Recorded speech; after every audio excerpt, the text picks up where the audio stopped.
जानी तुम्हारी हमें याद आती, जानी तुम्हारी हमें याद आती।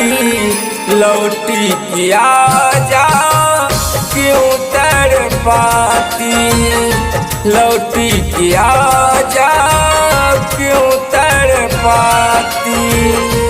यार तुम्हारी याद है आती, लौट के आजा तुझको बुलाती, लौट के आजा तुझको बुलाती।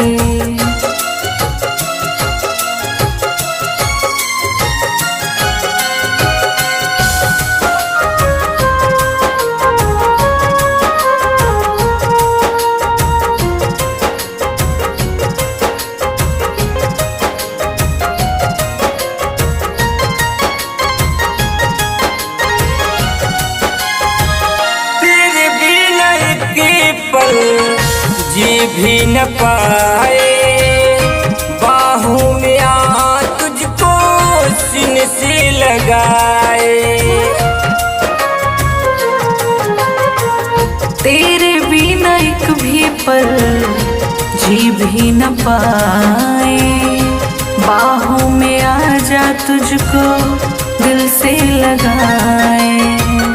जाने तुम्हारी हमें याद आती, लौटी किया जा क्यों तड़पाती, लौटी किया जा क्यों तड़पाती।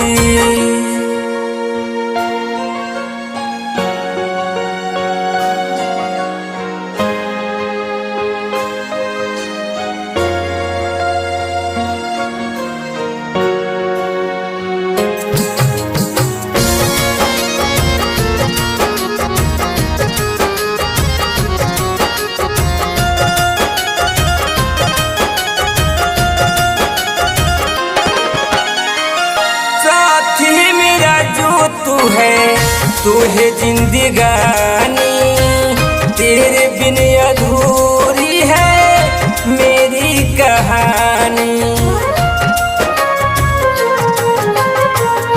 साथ मेरे जो तू है जिंदगानी, तेरे बिन अधूरी है मेरी कहानी।